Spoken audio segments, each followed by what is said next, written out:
Hi. Welcome to the Boys Kissing Boys podcast, the podcast where I don't know anything about queer culture, and we try and fix that.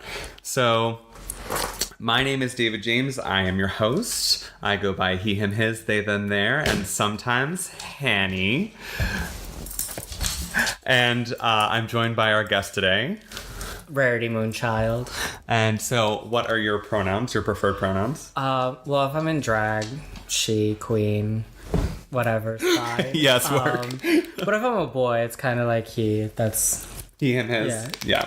So, which is perfectly fine. And then, where do you typically work out of when you work here? Like, where do you work at when you're in drag?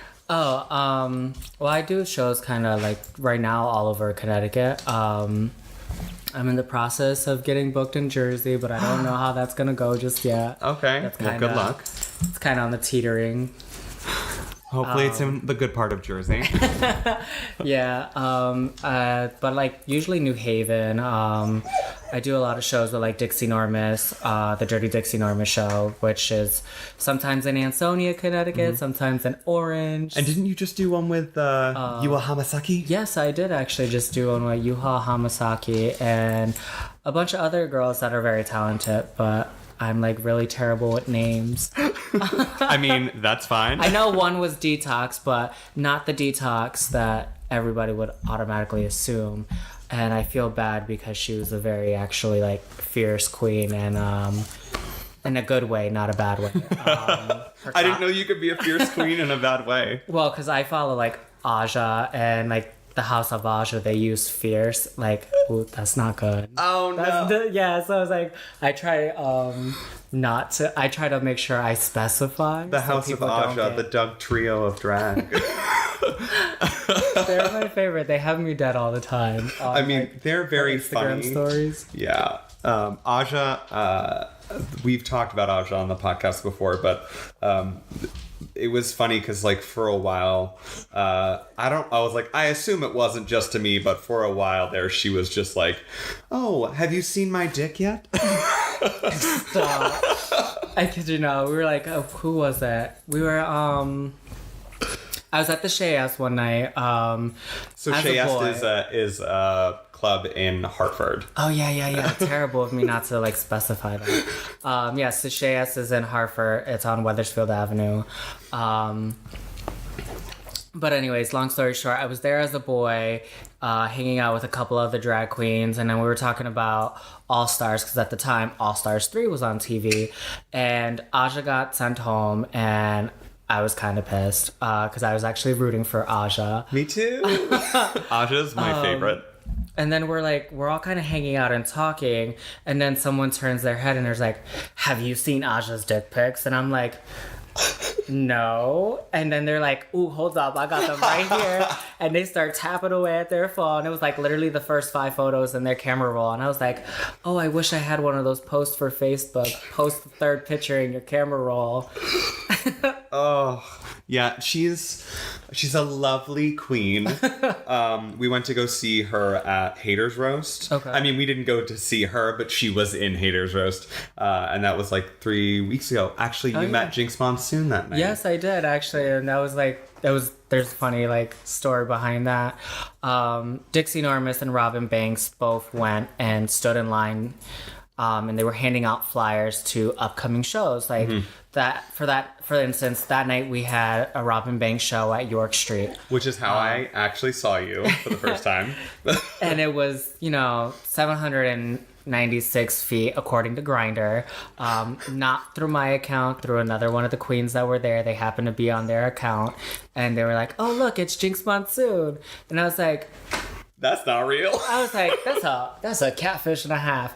But I totally forgot about the Haters Roast going on. Mm-hmm. And everybody's like, no, that the Haters Roast is going on. I'm like, all right, cool beans. I was like, send her the flyer. I mean, worst case, she shows up.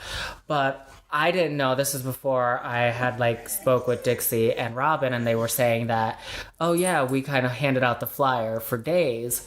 And then we were waiting in line and we handed out a bunch of flyers as well. Mm-hmm.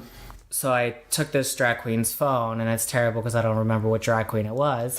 I'm really bad with names. It's okay. Great with faces, terrible with names. And I took her phone and I sent Jinx Monsoon the flyer for just shits and giggles. Why not? I was like, worst case, she doesn't show up. Best case, she'll say, why you sending me this flyer? And she shows up. That's so great. And the show's kind of coming to an end or whatever. Robin Banks is getting ready to introduce me for my last number of the night as Jinx Monsoon comes walking in. At this point, Summer Orlando's upstairs, and Summer Orlando was just like, it'd be the only gag if one of the Rue girls actually showed. And she really likes Jinx Monsoon. So my happy ass, because I saw her walk in the door, I turned around and I scurried up the stairs. Now, if you ever been to York Street, you've seen the stairs that go up. They're very small. Oh, narrowest stairs in the world. So here I am trying to run up them in 9-inch heels as quick as I possibly could, but keeping my composure, of course, without looking like Bambi walking upstairs. Oh, you mean Blair St. Clair? And I'm like, hey, Summer, guess who just walked in? And she's like, and I'm like, Jinx Monsoon's downstairs. And it was great, because then she actually she watched the show, she watched me perform, she watched Robin Banks perform her last number of the night, and then she kind of came upstairs and hung up with us. Hung out with us. Yeah, we just, hung up in a closet. Had a little kiki. We just hung out upstairs, not to drag that, out too long. No. But it was great. I mean, that's awesome. So as a part of me being a bad gay, I actually hadn't seen any of season 5 until 3 days ago. I just started watching season 5 of RuPaul's Drag Race. Well, that's one season ahead of me, because I haven't watched past season 4. Like, Sharon Needles won, and I was just satisfied. Oh, okay. I was like, all right, there we go. Drag is complete for me. So I'm working my way backwards. I saw season 1 when I was in college, because I bought it while I was in college. And now apparently you just can't get season 1 anywhere. Yeah, season 1 can't be found anywhere. So if you do have a DVD copy, make copies. Kidding. Kidding. FBI copyright. Wink, wink. No, I have it on iTunes, and so it's just always been downloadable through iTunes for me. So that's great. However, I picked it back up at season 8, and then went back and watched season 7, then watched season 9, and now I'm watching season 10, as well as All Stars 2 and 3. I went from season 4 to 9, and then All Stars 3. Didn't watch 1 or 2. Well, All Stars 2 was really good, so I would suggest watching that. I was just I never got the channel, because Logo, I'm not paying Comcast an extra $138 just to get 5 extra channels that I didn't get before, on top of the $200 that you already have to pay for cable and internet. Oh, someone should have told you LogoTV.tv was free for everyone. I watched it just not having cable at all while I was in Long Beach.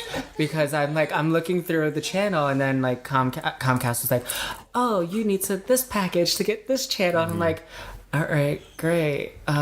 I'm not doing it, so I guess I'm not watching anymore. And then they started putting it on VH1, which was 2 years ago. Yeah, I still don't get that channel, because I decided to drop Comcast and get Sling TV, which Sling TV is great, because I don't watch much TV. I don't have time to watch TV, because I'm either preparing a wig, making costumes, or I'm at school, or working one of 3 jobs that I have. Me. So whenever I do have a downtime to watch TV, it's kind of oh, what am I gonna watch? Game of Thrones, because okay, so gotta catch up. I never watched a single episode of Game of Thrones in its entirety of it being out. I recently bought an Amazon Fire Stick and got this wonderful program on my Fire Stick that allows me to watch Game of Thrones. Completely legal, because Amazon is fully aware of this app. Hair flip.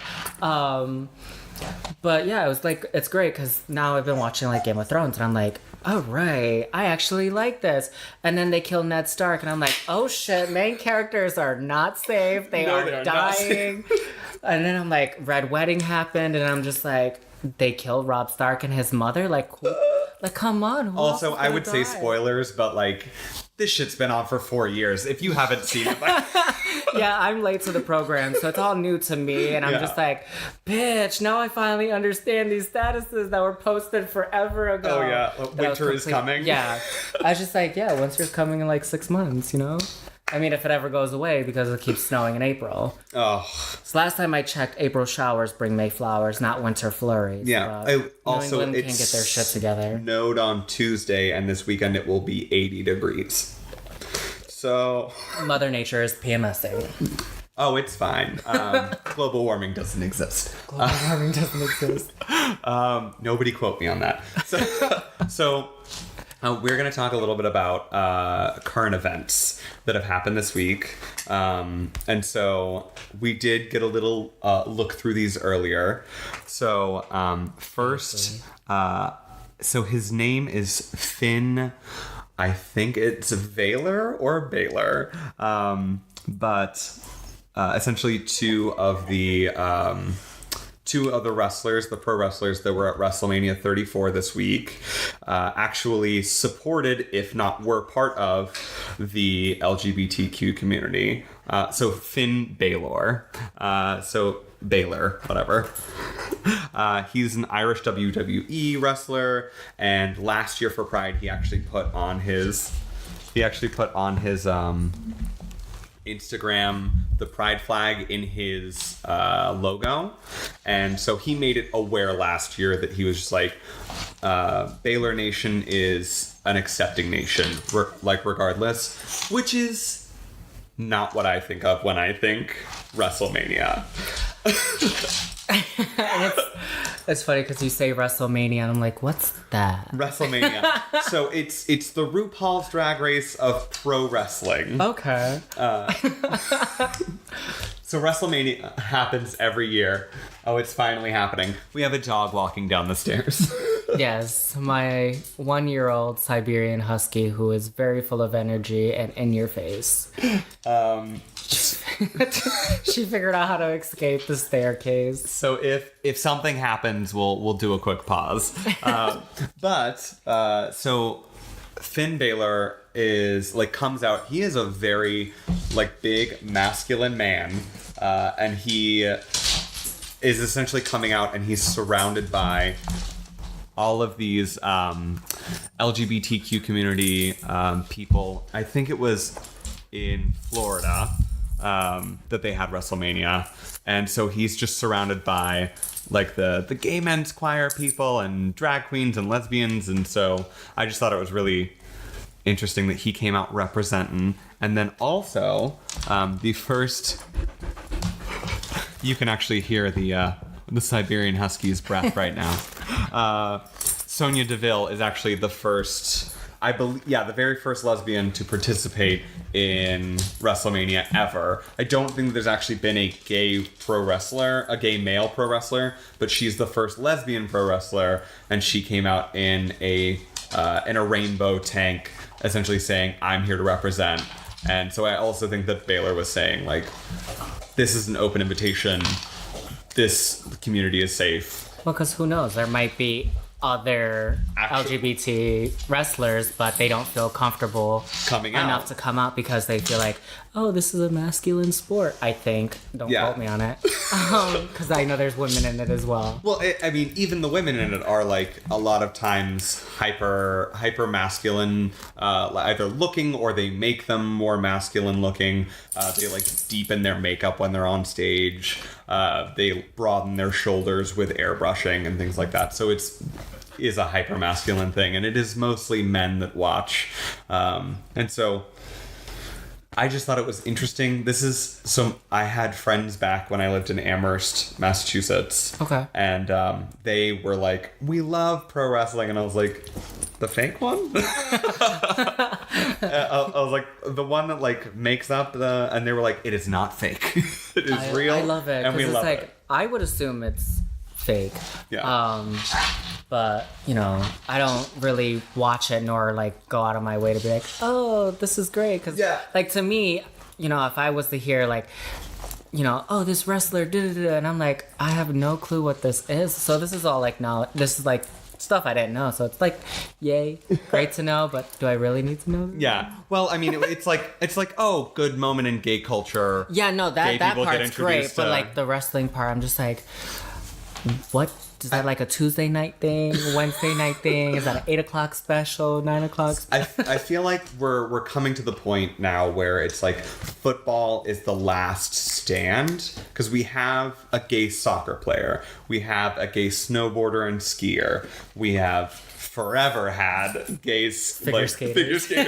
Adam Rippon, we love you. He just happened to be the first openly gay figure skater in the Olympics. We've had figure skaters before come out after they've been in the Olympics, but he's the first openly gay to compete. Yeah, and he was the first openly gay one to be accepted, followed by Gus Kenworthy, our dreamboat skier, snowboarder. That's bad, because I don't know who that is, but I know who Adam Rippon is. Giggity gag. Oh my god. Okay. And the only reason why I know who Adam Rippon is because I don't normally watch the Olympics, but I happened to be watching it. And he happened to be on the ice, I believe, or whatever. They were showing a clip of him skating, and he was wearing like this. Oh, okay. Okay, now I know why everybody likes that. Oh my god. I forgot. I lost my train. Adam Rippon. Oh yeah, he was wearing like this like sparkly like blue costume. I think it was blue. Yeah. I'm colorblind, so don't quote me on color. But it was really cute, and I was like, what I would do to turn that into a leotard. That is fucking adorable. And then my boyfriend was watching the TV, and he's like, oh yeah, that's Adam Rippon, he's gay. And I'm like, this you said that so dry. Like, yeah, he's gay. So I was like, doesn't mean I still wouldn't turn that leotard. Right. So I'm like, I don't care about him. I'm kind of like that leotard though. Like, I need it. I'm just waiting for both of them to be on RuPaul's Drag Race next year. Like, just as like judges. As judges, that would be great. It's a sports challenge. RuPaul's coming out with athleisure wear. Stop. Make the bitches go on ice skates. No. Oh, the roller skating challenge Give me your best twirl. The worst. Season 8's roller skating challenge was like, one queen was like, look at me, I can roller skate. And everyone else is like, I can barely walk in heels. Stop. It's like, the challenges are sometimes I'm just like, what? Like, a drag queen can't do that. Like, wait, you want me to take stuff from a dollar store and make couture? Like, I mean, although that, I think it was Miss Cracker. Yeah. Or was it a? I don't want to say Aquaria. It wasn't Aquaria. So, that made that this beautiful like flight attendant costume. Oh yeah, that was like made out of 3 sun hats and a shower curtain. I'm like, that was Miss Cracker. She's my favorite of this season. I'm like, bitch, I kind of want to remake that, but I'm not trying to get attacked. Well, you did sad face, smudgy eyes. So it always comes back to RuPaul's Drag Race. Another big thing that happened this week. I now have a dog on me. Twilight, come on. Is the Illinois Senate decided that, are planning on requiring all schools in Illinois to teach LGBT history as a part of the school curriculum, like mandatory. So I don't know, how long ago were you in high school? Oh, and this is where your real age shows. Kidding. I graduated in 2011, so okay. It's only been like 7 years. Okay, I mean, like, I'm older than you, it's fine. So I graduated 10 years ago. I'm going to my 10-year anniversary, like, reunion in September. Oh, there you go. So, no. That should be exciting. Oh, I can't wait to see, like, slightly just wear crop fatter top. versions of everyone that I used to do. Wear the gayest thing you can possibly think and be like, I'm so successful. Get Adam Rippon's, like, Moschino, like, he had a leather halter for I don't remember what award show it was. The Oscars, I think. I want to say Oscars, but I feel like it was like it's not the Golden Globes. Never mind. Oscars. Yeah, I think it was the Oscars. It's the gold statue guy, not the planet. Yeah, that is Oscars. Yeah. So he wore the Moschino girdle and I was like, that's what I should wear. That was another thing. Like I kind of like.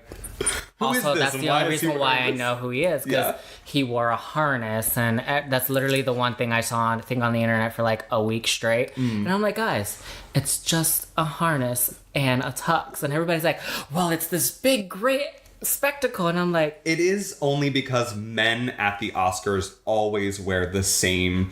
It's a black suit. It's conservative. A blue it's very just suit. like simple, suit. And it's like, I like the fact that he wore some like bondage harness, because I'm like, if you can wear it, fucking wear it and work it out. And he's got it. So I mean, right, that's another reason. If you don't have a hot body, don't wear a harness. You got a Bugatti? You want a Maserati?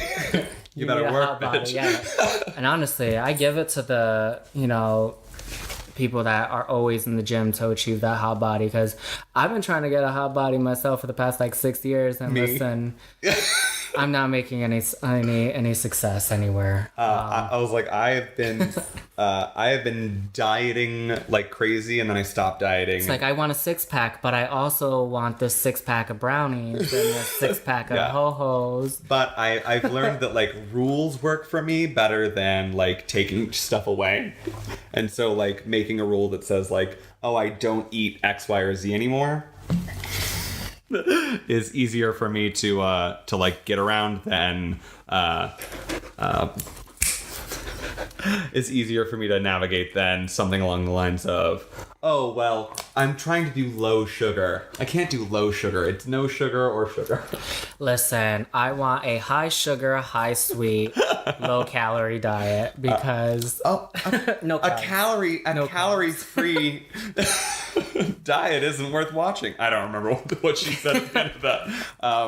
But what I will say is, we were talking about LGBT history being taught in Illinois schools. I think that's great that they're gonna like teach LGBT history, because I mean, if we really look at it, we teach almost everything. Yeah. Like we teach about not to like try to open myself to attacks because I don't want to be attacked. We teach about the Holocaust, we teach about Black History Month, and we teach about everybody else's struggles and what everybody had to go through to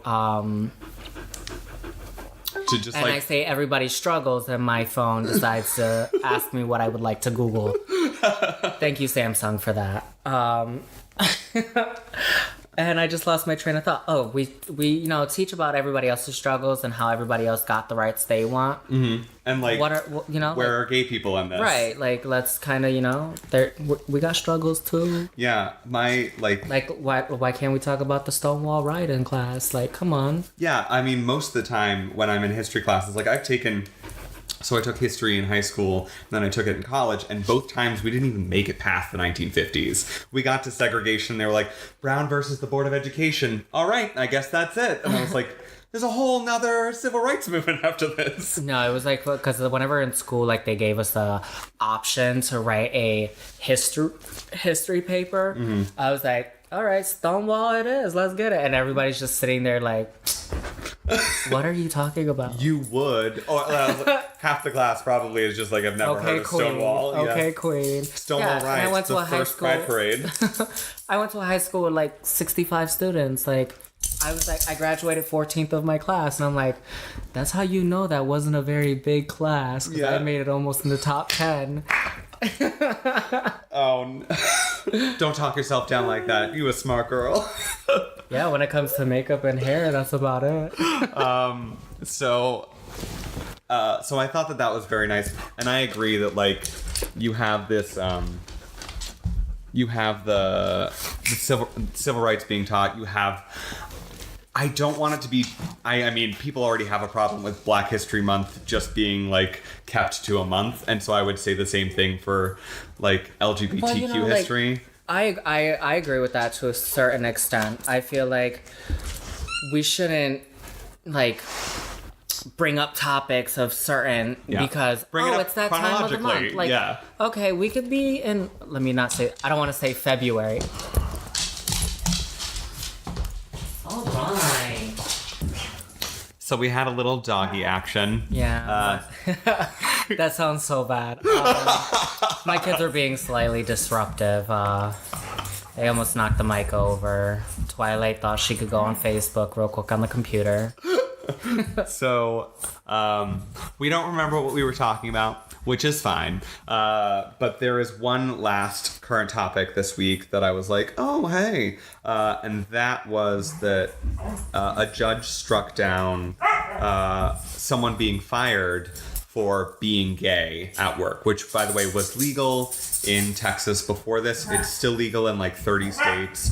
Bianca Del Rio, her movie Hurricane Bianca is actually about this specific topic because she was a teacher who is gay, was outed, and was fired by the school and comes back as Bianca Del Rio. You know, I actually really liked that movie, and I had no clue what it was about, but I was just like, this is fucking hilarious.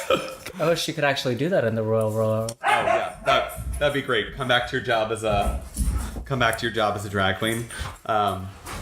So they have now, because of the ruling, essentially what the judge did was took the protections from gender discrimination and made that also true for sexuality. So the question came up, hey, well, if I were a woman dating a man, would it be any different? And if the answer to that question is no, or like being fired for being a woman dating a man, and you can't fire me for that, well, then you can't fire me for being a man dating a man, because that is gender discrimination. And so they were bringing it essentially as a gender topic as opposed to a sexuality topic. Who's gender again? I think she's dead. Gender is dead. Gender is dead. Yeah, gender is dead. And so I was like, that's a great way to go about it, especially in a legal standpoint. I don't speak lawyer, but I understood it well enough. Well, that's good. I didn't know that was like an actual thing. Because again, I personally don't brush up on what's current and what's going on. Because I'm kind of, if it's not affecting me directly and it's not in my household, I kind of just bat an eye or two in that direction. And I'm just like, all right. But if it seems like interesting enough to like, oh wow, I did not know this, and I'm actually, yeah, let's watch it. Let's. And I try not to click on things on Facebook, and because, you know, it'll say headline reads. Yeah. Oh yeah. Terrible. Gay boy attacked at school, and then you click on it, and it's something about guinea pigs and cows, and you're just like, what? Twitter is much more reliable with headlines, I have found. I can't with the clickbait that's all over Facebook, and then the whole thing that's going on with Facebook. And I just noticed that when I went into it, because they actually had it on the news the other day about how you can see what Facebook was sharing of your information. I did that a couple months ago, and it's terrifying. I just found out, literally I did this, I want to say 2 or 3 weeks ago, like pretty much anything I made public on Facebook or just generally posted on Facebook was available to 265 apps being shared with third party, you know, and I'm just like, oh. So I'm letting you know they changed their policy this week. So the apps that you had like when you were a wee little in 2011, and you were like doing all those Facebook quizzes like, what color eye will you have? So they changed the rule so that now if you haven't used the app in 3 months, that app can no longer access your account. But that just got started, and so... Well, see, I wish I knew that, because then I wouldn't have spent, like, the 4.5 hours that I did... deleting all those apps. Literally, app by app. You have to! There's no click button. There's no, like, Facebook, can we get it together and have one button that says unauthorized and untag me and everything I don't want to be a part of, because this going into refresh, go into it, unauthorized... Don't follow me. Don't harass me. Don't share my information. And then it's like... On 250 apps is like and insane. Like, I did the same thing. You get through 20 apps and you think you're almost done. And then you're just like... I deleted all of my old posts. So like anything that could be visible to an employer. And I went back to like 2009 and I was like... Who the fuck does she think she is? I've had a Facebook since like 2001 and I'm just like, I'm not, no. If it's there, it's there. I'm sorry. I'll try to like. Oh, I was like honestly, I barely recognized myself. I was like, who is this hoe? Like, just yelling into the void and people. We were pink on Wednesdays. Thank you. Oh, you know how many times I wrote that as a post? And Stop. 2 likes and a comment, and I was posting it over and over again. I'm really happy because now I'm up to like 12 likes on a general post. Like before, like I used to post things on Facebook before I became like a somewhat known drag queen in the community. I'm still on like the horizon kind of. I mean, your Instagram has some likes. And you know, that's only because of recent, like, I've noticed that like changing your approach on some things, like, so before I used to be like a very quiet, timid person, and like I would just stand in the shadows. I mean, I still do that sometimes now, like where I'm just like, hi from a distance, don't bother me. Nice to meet you from a distance. But it's like one of those things where it's like, wow, if you just paint a little happier and just add a little comedy and become a little more approachable. Mm-hmm. A little bit goes a long way. Yeah, it's crazy what, smiling a little bit and giving yourself crow's feet and laugh lines. Yeah. Well, if you're facing a map, you can hit the road. If she doesn't look happy in the mug, she's not approachable. Yeah. No, I know friends who, like last week. So I was interviewing trans entertainer Tatiana. I wish. Tiana Maxim Rose, and she works down in New Haven sometimes. I actually just met her. I don't want to say for the first time, but it was like the first time that I was actually able to have a conversation with her, and I was at like Kiki Lucia's show, 80s or 80s like something Studio 54 themed or something like that. And because I've seen her perform and whatnot, I've seen her out, but I never like really like went to carry a conversation. And it was funny because we were talking about how to get your stomach flat. And I told her, rub icy hot on your stomach, wrap yourself up in some cellophane or saran wrap, and go sit in a sauna. You'll come out with a flat stomach. You sure will. You might pass out, but I mean, it's totally worth it. And she's like, girl, you got me ready to go sit in a sauna. I was like, listen. Workout World, $20 a month. Come to the sauna. Don't go by yourself. You don't want to be like in there unconscious, like in the sauna. And she's like, girl, you got me terrified to go into a sauna now. And I was like, listen, you want flat stomach without having to put the effort and energy into it? Mm-hmm. It's the quickest way to lose weight. Oh, yeah. I mean, you have to actually put an effort. It's not be a fat girl and eat everything in sight and then go sit in a sauna. Like, that's not going to work miracles. Yeah. I was like, my diet consists of overnight oats, vegetables for lunch, and like a sweet potato for dinner. Stop. My lunch consists my eating habits are Taco Bell 4 times a day, McDonald's large fry, probably all day, every day. Oh, no. And then anything sweet that I can get my hands on. If it's a brownie, a cupcake, cheesecake.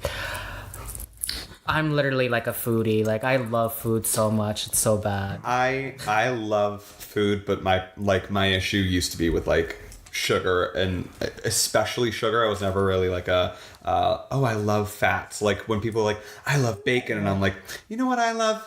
Maple covered bacon. Let me just put that in some syrup. Actually, there's a burger that I keep seeing on Facebook. Is it the donut burger? Oh my god, yes. Crazy burger. Yes, comes out for the Big E every year. I need that in my life. Like, I know it's a clogged artery waiting to happen, but that literally looks like happiness. Like, just get in me. I love heart attacks. No, I love long walks, hiking on the beach, and a heart attack.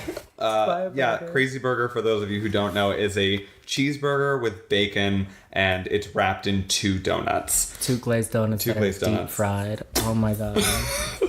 It's just like, I'm like, I really need that in my life. Like, I was gonna actually drive to Mohegan Sun, go to Krispy Kreme, get 2 fresh Krispy Kreme donuts, actually buy 2 dozen of those because you can't just have one.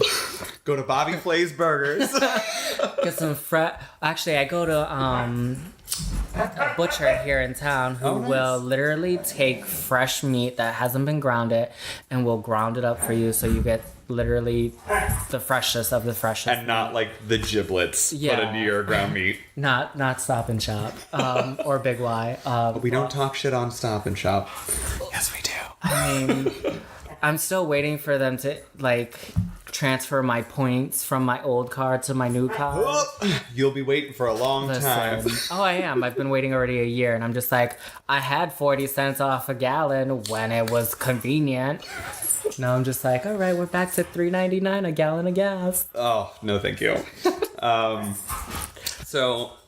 then, have you seen Blockers, by the way? Blockers, the new movie. It's like, it's supposed to be cock blockers, but they can't say the word cock. Yeah, I saw the previews for it. It does look hilarious. I do kind of want to go see it, but right now the movie that's kind of on the top of the list for me is Ready Player One. I've seen it twice now. I'm like really excited to go see it. So shameless plug. Well, it's not a plug because by the time you guys hear this, the show would have already happened. But I'm gonna be in a show tomorrow with Madison, and Madison posted a status the other day about wanting to go see this movie, and I'm like totally down. I'm just like, but it's got to be after Friday, after we make some money, get these tips so we can get these movie tickets. Because I actually want to see it, but I'm like, at the same time, I'm like, I told my partner that I would wait for him to watch it. Which is what I did as well. And he's away right now for work. So I was just like, I kind of want to see it before it leaves theaters. So like, I'm going to go watch it with Madison. And then literally I'll just act like I didn't watch it. And we can go see it together. And so he's not listening to this, right? I'm not sure, but by the time he listens to it, you know. Oh, yeah. Time will have already happened. Yeah. It'll already have happened. He can't be mad at you anymore. So sorry. Sorry, Rarity's partner. And so the reason why I asked if you saw Blockers, it's so super unexpected. I wasn't sure what to expect when I saw the movie because every time there's a new like a raunchy comedy that comes out, they ruin all of the good bits in the commercials, and then nothing funny is left for the. Can I just say I do hate that about some movies because it's like, what movie was it that I went to go see? Oh my god. Don't Breathe or Stop Breathing or something. It was like about a play where the guy like hung himself and he actually died in the school. It was supposed to be a horror film. Oh, okay. And they literally showed all the shock factor moments of the film in the preview. So when I watched the movie, I was just like, come on. Bitch, I just paid $13.65 for a motherfucking movie I saw pretty much in a preview. You gave me a 90-second commercial in 2 hours. Literally, and it's like, I've never, like, I hate that about some movies. It's like, can we get it together? So, so I watched the movie not expecting what I got, which was it was worth the money. First of all, but second of all, I'm not going to ruin it for everyone, but there is like one of the main characters is gay and they tell their story. I was gonna say, is that Channing Tatum? But never mind. Because it's not even Channing Tatum in the movie. It's John Cena, but anyways. John Cena! Stop. He's actually a pretty good actor. What was that? Oh my god, I wish I remembered the name of this movie. Daddy's Home? Is that the one you're talking about? No, that's Mark Wahlberg. I know, but he's in Daddy's Home. No, it's another one. It has like, I think it was like Fat Amy from Pitch Perfect, and they're like dating or Trainwreck. Yeah. And he plays the gay guy. Yeah, that was hilarious. I could not stop laughing because it's like when you think gay John Cena, man, and you don't picture John Cena playing that role. No, but it was me dead. So well done. Had me dead. Him and The Rock are like. So, oh, by the way, both of those are pro wrestlers. So that's how they became famous, was pro wrestling. We're bringing it all back around. I'm like, I don't know them from their wrestling days, but let's... yeah, so John Cena walking around in like, walking around in a thong with the da-da-da-da. I can't. That's what that is his pro wrestling walkout. Yeah. I don't care for that. That got old very fast all over Facebook. I'm just like, Facebook kind of ruins things. Tumblr is great because they're on it and then they leave it the hell alone. I never see it again. Twitter, it lasts a little bit longer. Facebook, 5 months later, I'm still seeing. You're still seeing it. One eternity later. I'm like, yes, I know. I've seen that meme before. I can't. The one that's doing it for me right now is the green frog. Dame tu cosita. And I'm like, really, if I have to hear this song one more time. Like, I actually like the song. I actually like the little musically thing when I first saw it because the one girl who did it, the original, she actually did it to a T. And now, me and my best squirrel friend, Ziamari LaBeija, we have like a running joke about that whole musically thing. So it's hilarious. I obviously can't tell the joke and have it be funny because I'm not a comedy queen. But I'm sure if she listens to it, she's probably laughing right now. Or she's probably like, bitch, what the fuck are you talking about? I don't remember this at all. Bitch, do I know you? We don't know each other. I do have to clarify because we haven't used that terminology on this show. Squirrel friends are friends that also like nuts. So for those of you who didn't know, that's actually what that means. Yes. Me and... like, I only have 2 close friends. And one would probably say she's not that close of a friend to me, but like so we call each other the House of Traveling Beach Owls because we're always hanging out, and it's kind of like a stereotypical thing to be like, hey, beach owl, what you doing, beach owl? Because obviously 2 of us are Hispanic and 1 of us is white. And it cracks me up to hear Giganta say beach owl because if it doesn't come out with an accent. So, we had to take a quick little break again. No big deal. Podcasts always come with a bunch of surprises when you don't film in a studio. Which is how I like to live on the edge a little.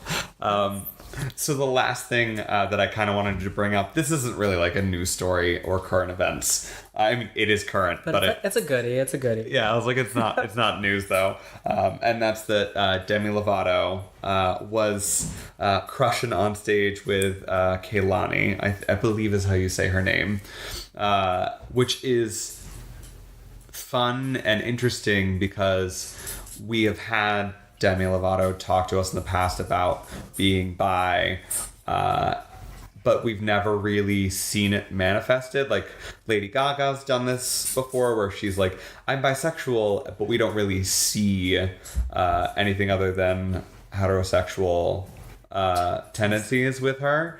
And so while I do not discount the fact that they are bi, we just don't see it. And that like becomes... not problematic for the bisexual community, but I almost feel like... It's like if you see it, it's kind of validated. It's kind of like... Yeah. Like, put it out in the open. Like, you're going to say it, which is beautiful and amazing, but I kind of wish... But, like, be proud of who you are. Yeah. Like, you know, the carpet's got to match the drapes, and the drapes got to match the carpet. If so if you're going to say it... Be a part of it, you know? Well, don't actually go out showing your curtains and drapes. Keep it classy when you're out in public, but you know, like... Wear a bodysuit. That way at least you look naked. Right, PDA is great. So that's what really I have to say about that is just like, I was kind of happy to see someone that identifies as bisexual being at least visual about it, which I was just like, and it was gorgeous too. I am not a straight man. I'm not disappointed, and I actually like that. I love Demi Lovato. I have loved her since before Camp Rock. I can't. Since before Camp Rock. Oh, well, you and every other gay boy who is obsessed with Demi Lovato. I don't know how many Facebook statuses I saw the other day because she had a concert, I guess, somewhere fairly close. Mm-hmm. And I think like out of like the 600 friends I have on Facebook, 382 of them were just like Demi Lovato, and I'm just like, if I see one more Demi Lovato tour post, I might just like delete my account for a week. Well, she's like, her really big thing, especially right now, is like health and body positivity. So she's like, even if you're not like a super small person, like I don't care as long as you're being healthy. And being healthy can mean two different things. It can mean treating yourself well, or it can mean like mentally, or treating yourself well physically, or doing both. Listen, I tell everybody all the time, be happy who you are. Yeah. If you're a plus size girl, fucking own it. Because at the end of the day, all these skinny bitches wish they had your curves. And for the ones that aren't so curvy, there's corsets and body shapers, but don't feel obligated. Own it. Fucking listen. You want to go have a cheeseburger? Let's go have a cheeseburger. I love Five Guys. I was about to say, I was like, Violet Chachki is a twig, and she still figured it out. She still has that womanly figure whenever she puts clothes on, and so like it's up to you as to like you can portray yourself however you want to, including the way that you look. You don't have to be some buff jock to be attractive. You don't need to be some like bubble butt twink that's just like, oh, skinny body, fat ass, great. Because not everyone finds those things attractive. Right, and you know. So you don't have to be what you don't want to be, and somebody will find you attractive. I promise you that. Listen, there's someone out there who's into some that you can offer. I'm trying to keep this as PG as possible. Oh, you don't have to. I mean, I'm putting myself on the spot too. Oh, yeah. No, I mean, like, when I was out in California, there were, like, I worked at a bar where they had a swing up. I worked at a, like, same bar that I worked at used to have glory holes at the bar counter. And it didn't any longer. And by the time that I left working there, the swing no longer existed. But, like some people will walk in and be like, why is there a swing over here? And other people would, and then other people would walk in and be like, do people ever use this before 8 o'clock, which is the end of my shift? And I'm like, no, not in my presence. Not yet. Yeah. Please wait till after 8 p.m. and I've punched out for the night. Yeah. And then... Well, that's just like in LA. Like, they have... the gay scene in LA, like, there's such a huge stigma. It's like, if you don't have pecs and a six-pack, you're not attractive, and you're probably single and alone. Yeah, which, by the way, I never had more of a problem finding a boyfriend than I did when I was in LA. And I never thought worse of myself than when I was in LA. So the catfishing in LA is real. Oh, it yeah. happens. Oh, yeah. I had a fake-ass picture up there, airbrush those abs in. Stop. This is when using Photoshop at 13 comes in handy. I was like, oh, well, you know, this is totally me. And then I get there and they're like, why is your six-pack just hair? It's Otter with the six-pack. Oh, yeah. So also, I will say, because we haven't mentioned it, the promo shots for this week, I am wearing my first crop top, which we talked about a couple of episodes ago. I think it was actually in the second base. So it wasn't in the episode, it was in the after show. And we talked about crop tops. And I said that I wanted to wear a crop top for the first time.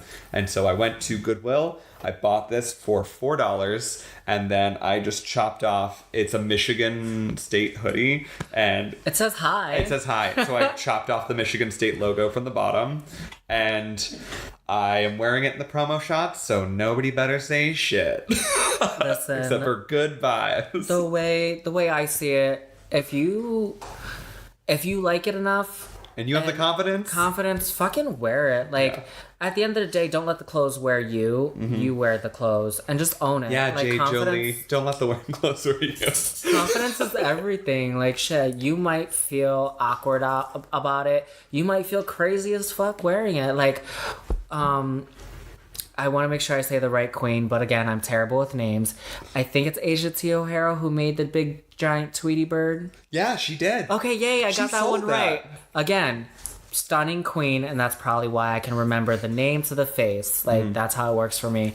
Like, she even said she felt crazy wearing that Tweety Bird at first. But she sold it. She fucking killed it and like owned the confidence behind it. And like, Miss Cracker the first week with that with the hemmed hat and the shower curtain. Like, she walked out and she stop. I literally said I need like 3 of those in 4 different colors. But she walked out and she didn't just like give us the outfit. She sold us the outfit. I literally want to see her working on American Airlines, like serving it on a plane. Give it to me. Yeah. Yes, come on. So like, I agree with you. So as long as you're selling what you're wearing, I don't think anyone's gonna like give you shit. You can come out in a trash bag like Alaska. Like, as long as you own it, own it. Wear caution tape if that's your thing too, you know? I mean, it may be a little bit overdone by now. Onk onk. Stop.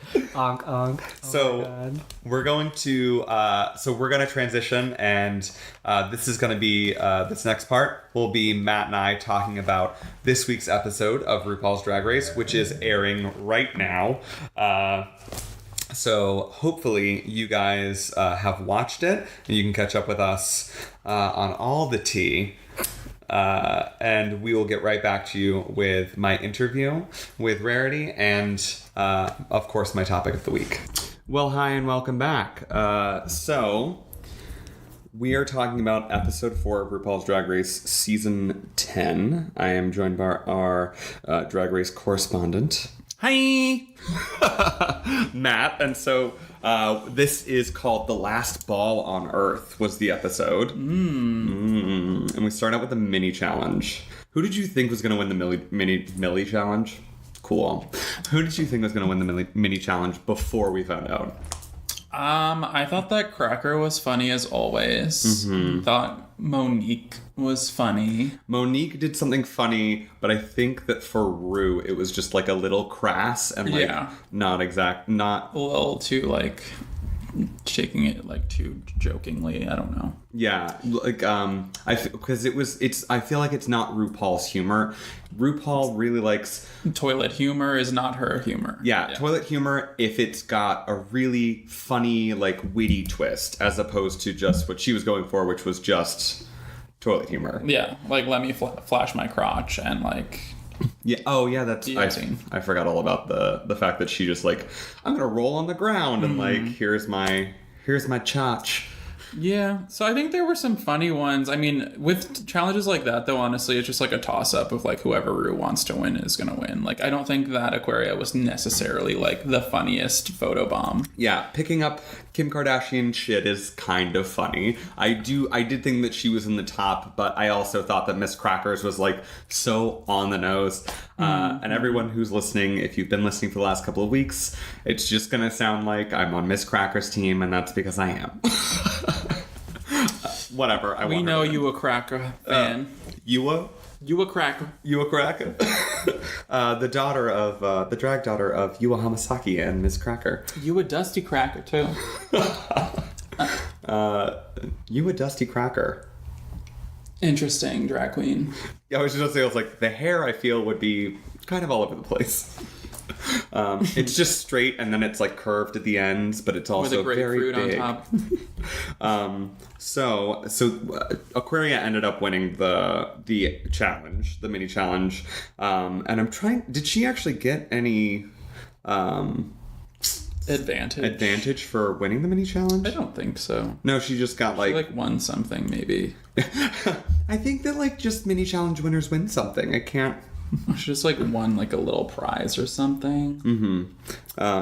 But the main challenge was actually the main challenge this week was one of my favorite main challenges. A ball. And because like season 8's ball was like brought me to life. I fucking loved the paper ball. I thought that was amazing.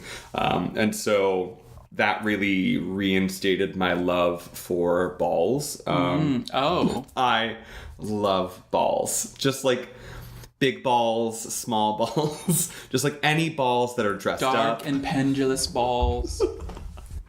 I love me a good ball.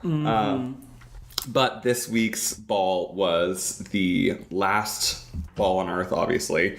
And so they had to do 3 challenges. Alaskan winter realness, where it was actually bathing suits, yeah. They had to do Miami summer realness, which was freezing cold winter wear. And then we had the Martian ball, right? Which was like supposed to be Martian eleganza extravaganza. My apologies. It's always eleganza extravaganza. Because why wouldn't it be? And then, so we have, let's see, let's go through the queens this week and their looks. There are 33 looks. I'm going to skip over the ones that I just didn't care about. It's pretty much what I'm going to do. But let's start out with Calorie Kardashian. Nope. So Asia O'Hara. Okay. So Asia O'Hara's looks this week were... Bad. Especially for a seamstress and not costume design, professional costume designer. Yeah, Yua was a seamstress. Asia is a costume designer, and I felt like professionally full time. That's how she pays her bills. Yeah. So when I saw her for this week, I was like, she's gonna get it, and so I actually put her in my top 3 on Fantasizer. And was so close to losing my shit at the end of the episode because I was like, shut the fuck up. Like, she was supposed to do well in this episode. Yeah, and I think I could tell from the editing that that's how they're playing it, because whenever there's a queen that's spending more time helping everyone else with their sewing machines and constructing their looks, they always somehow end up in the bottom. Aja. Happened to Aja in All Stars 3. Yeah. I feel like it's happened many times before, especially when a queen walks in and is saying, well, I know how to sew and I do this and I know how to do that and blah, blah, blah. Don't tell anyone Inevitably, anything. You end up in the bottom. She helped... did you help everyone with your... But at least they were like, yes, she literally helped every single person. Cracker was like, everyone. So at least they didn't do a Bibi Zahara Benet and be like, oh no, I constructed it on my own. I made this. Yeah. You made this? I made this. It just reminds me of a meme. Castanets. Yeah. So Asia's last look was one of my favorites, but unfortunately, because I didn't get it. Oh, like balls on the head. As we get back to talking normally about we're balls. used to like balls underneath the head. She had balls on her head. She was wearing some sort of like a nylon or no, I don't know, like some sort of a rubbery looking. And she even said that like she brought that costume there, and that was the costume she was gonna like finish it, but she didn't have a chance because she was helping everybody else. And same with the first costume and the second costume, and so it was just kind of all over the place. But I did like the concept of that last outfit. Moving along, Blair St. Clair. Mm-hmm. I'm trying to even remember what she wore. She didn't bring anything futuristic. That's right. She just kind of did her usual shtick. Yeah, and looked nice. Like she had a nice looking bathing suit. She had a nice looking, eleganza, extravaganza look. But what we're missing is a conceptual feel. Yeah, there weren't any like concepts to the looks besides like, oh, I'm from the 50s. I'm a 50s queen. Yeah. I'm from the 50s. I'm from the 60s. I'm modern from the 60s, but also from the future. Right. Okay, cool, but like not giving us anything new. I feel like this is the part where Blair starts shifting. And I do mean shifting to the bottom of the pack. Unless she's able to start turning some more nuanced looks. Well, we're on episode 4, and I haven't seen anything new from her. Yeah. Which concerns me. I really liked her. Like in episode 2, I was like, episode 1, I was like, your looks are fucking on point. Look 2, I was like, I understand where you're coming from, but like, I liked you in this challenge. And then and here we are 2 episodes later, and I'm like, we're still getting very similar wigs, very similar silhouettes, very, predictable costume construction, and TBD of what else she can do, if anything. If she pulls something out, like, because this was a seamstress challenge, and we ended up getting the same look. So really I'm guessing that this is what she brings for the rest of the season. It's going to be Bianca Del Rio's boat neck, like, for the rest of the season. I feel like it's going to be her downfall because we're on season 10 now, and all these other queens came prepared. Right. And it feels like she came prepared to look good, but not to have a story, which is going to hurt her. Yeah. Next is Dusty Ray Bottoms.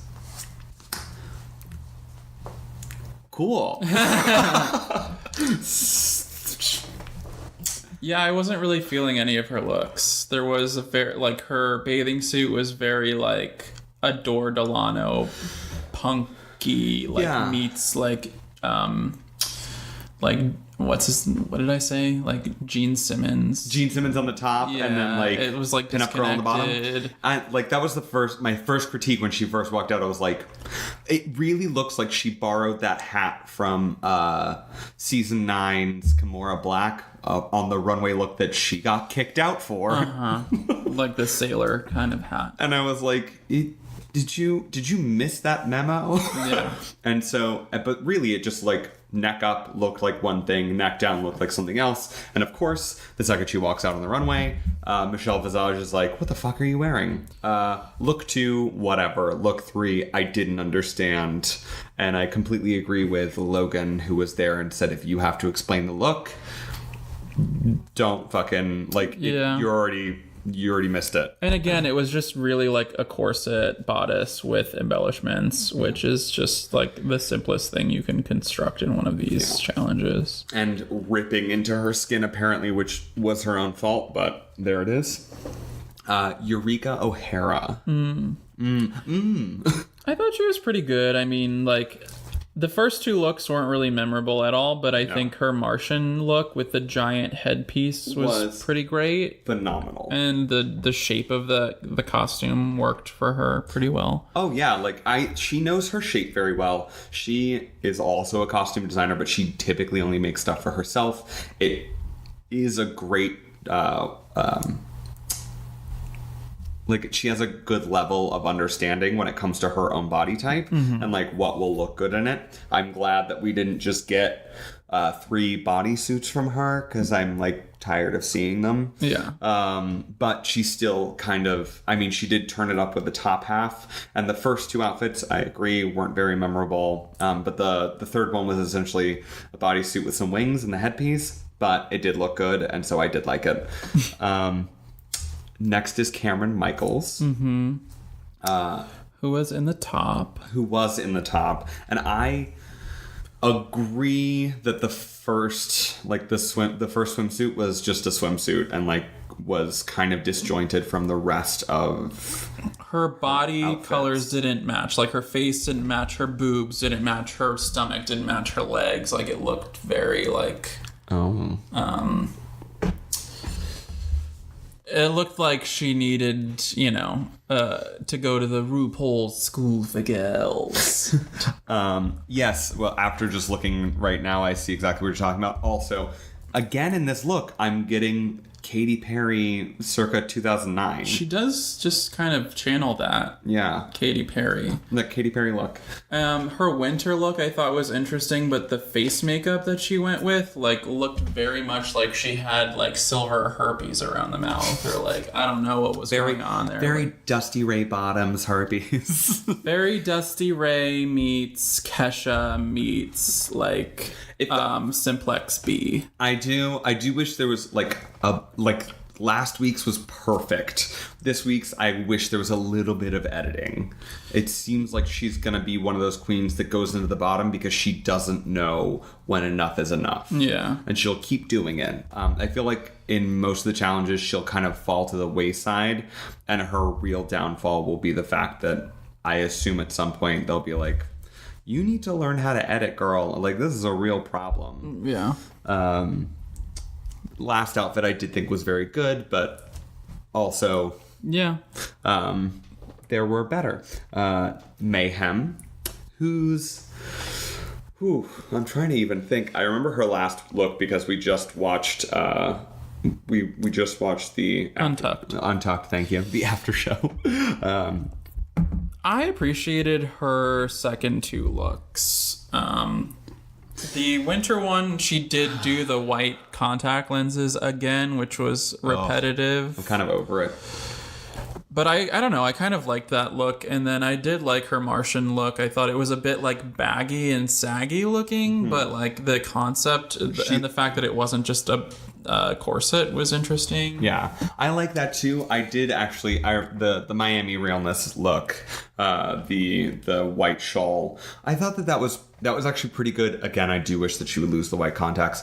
But her first look, the Alaskan winter realness. The bathing suit. I mean, we've seen it. I kind of wish that she had done something else. It's not memorable. Yeah. Next is Ms. Cracker. Crackers I'm Tell us why she should have won, David. I'm fucking sorry. She's the first one to do an all-wig couture outfit this year. And typically one person does one every fucking year. But Ms. Cracker pulled it out. And it was actually kind of reminded me of Bianca Del Rio's hula, outfit. But also, like... You could borrow it. I don't know. I saw this and I was like, okay, I like this. Then with the second outfit, which was my actual favorite of the week, Penelope motherfucking Pitstop. Are you kidding me? Huh? Penelope Pitstop. IDK. What that means. I liked it regardless of what or who Penelope Pitstop is, and I think she nailed each of the three looks. That being said, I think that she should have been in the top and still not a winner. I mean... Not a winner, baby. You are not an all-star. Okay. We're looking at the picture of Penelope Pitstop right now. She's from... She's from... Scooby-Doo. No. That looks like... It is a Hanna-Barbera cartoon. It looks like the girl from Scooby-Doo. And now I'm having a hard time... Or the Ghostbusters. Remembering what the fuck it's called. Scooby-Doo. Anyway. Yes. So, she was... We was digging her Miami, Summers, Mystique, Summers, Madison, realness. Yeah. And and her last look was the Martian realness. And everyone said, like, this was the glitter fucking helmet, everything. It screams gay. But it was a bodysuit, but she kind of brought it with the, like... Accoutrements, as Miss Vanjie would say. Accoutrements. And so I thought she did a great job. Next, we are going to bring up her rival, Miss Aquaria. The age of... Aquafina. I'm going to need Aquafina. So let's talk Miss Aquaria. I was living for all of Aquaria's looks. They all made sense together as like a single character in this like futuristic universe that's like a bit Marvel inspired and a bit like it was cohesive, it was conceptual, and like she finally like really hit her mark this week. She was fully realized this week. I completely agree. It did look like if we went 50 years into the future and looked at what like Valentino was doing, and like literally those would be three looks on the Valentino runway in 50 years. Like that's what I can see. And she gave it to us. I loved the all fur outfit. I thought that was amazing. Probably not everyone else's favorite, but like the luchador outfit I thought was good. It's very inspired. I'm glad that she got to see one of her outfits realized from college. And the Kapow outfit, somebody pointed out, actually I think it was Aquaria that pointed out that there's an M and a V and it looks like Miss Vanjie. She won't go away. She keeps coming back. Oh, and apparently I don't know if you sent me this or if I just read it somewhere that they actually cut, like she did that for 3 minutes straight. Oh yeah, that she just kept saying Vanjie. She wouldn't leave the runway. and during they didn't do the promo shots until the first weekend, and so Calorie and Miss Vanjie were gone already, and they were separated from the other girls except to do the shoots, and like they would do them quickly and tell them to get out because they weren't supposed to talk to the other girls. And Vanessa Vanjie Mateo is just like, fuck y'all, what you gonna do? Kick me off the show? And she was just screaming, like, hey y'all, oh Miss Vanjie. And they were just screaming back, Miss Vanjie. So I really appreciated that. I hope they fucking Shangela her ass next season. I hope they do. She could be the comeback queen. Hey, if they have a double elimination this year, and that would be lovely. Next, we're gonna do Monet Exchange, whose outfits I didn't hate as much as the judges did, but like I think they were just a matter of the execution and construction were not as there as the concepts were. I agree with you, and like I understood where she was coming from with the with the gas mask, but I do feel like she could have done more to bring out this like futuristic dystopian realness. The middle one I loved when she came out and like fucking vaped. Yeah. That was so great. I liked that. The summer look. Yes, but the only problem that I had with that one was I was like, oh, it's just kind of a white dress with a fur shawl. Right. The makeup and the crown were great, and the vaping was a great concept to be like, oh, it's freezing outside. But we do kind of miss the extraness of being in drag when you do that. Yeah. And so she kind of had to bring it and didn't. Next, we have Monique Hart, who is probably still angry that she's safe. I'm looking at her looks and just thinking, like, nothing is memorable. Everything has, like, weird proportions to it. And I thought she was going to be in the bottom. I really did. I think that her Martian look, when she took the coat off, looked pretty nice. Looked way better. The green dress. Mm-hmm. But with the coat on, it looks horrible with, like, the robot arms or whatever she was going for. I don't know. It just I don't know. Yeah. Me too. I thought that she was in the bottom and she didn't get to the bottom. And then lastly, we have the Vixen. You mean the victim? The victim? No, I'm kidding. Are you, though? I thought that her bathing suit was the most interesting bathing suit. The see-through bathing suit. It was all clear and, like, very that. Her other two looks were very, like, I was over it. I loved the fawn look. The horns on her head. With the horns on her head. Cool, yeah. Because, well, I don't think it was right for this challenge at all. But, like, if she would have done that for any other challenge, I think I would probably love it more. But I have to give props where props are due. I do not like the Vixen, but I loved that outfit. I also agree with you. I thought that her bathing suit was pretty on point.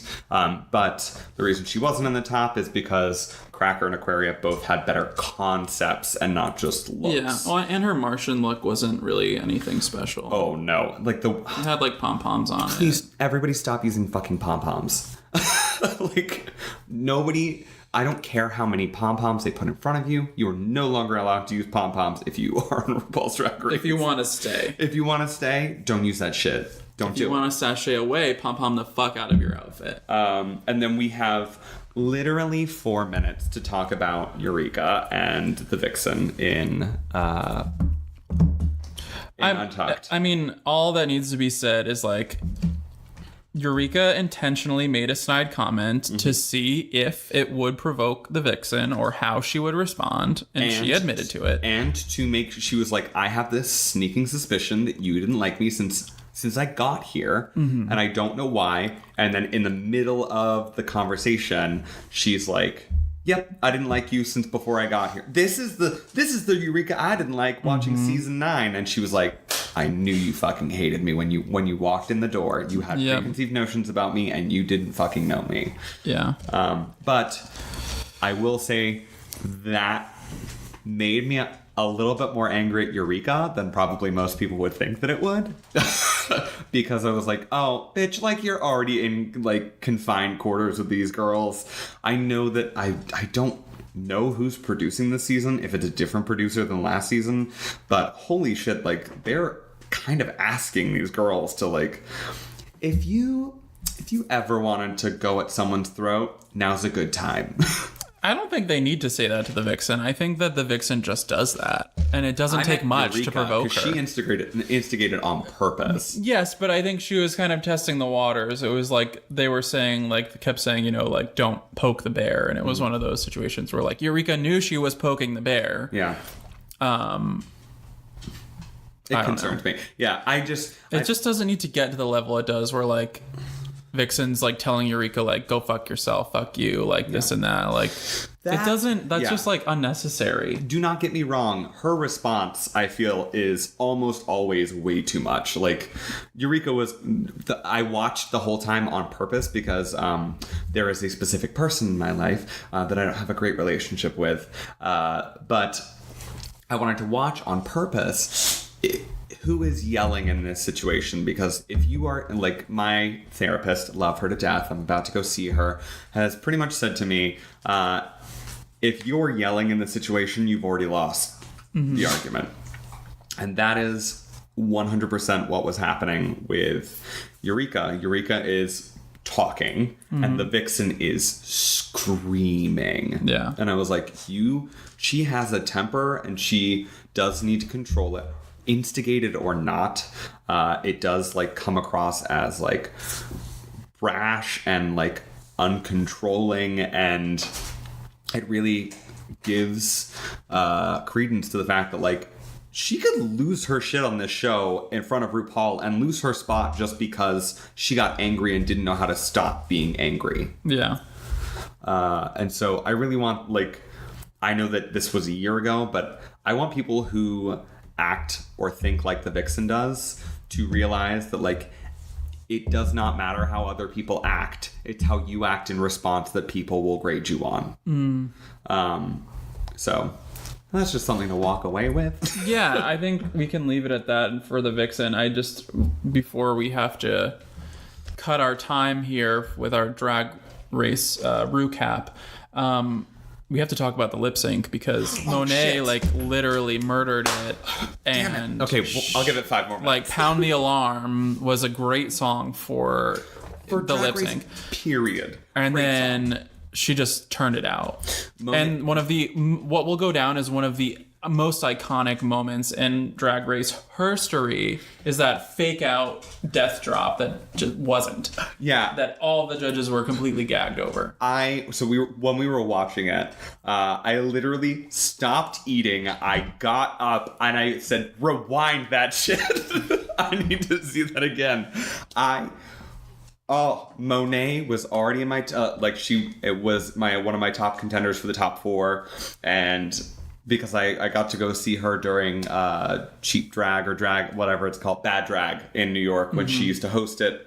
Maybe she does still host it, I don't know, but my assumption is she's probably a little busy for that right now. But she was amazing. I loved watching her. She's super funny. And then I see her on this lip sync and I am fully gagged. Yeah.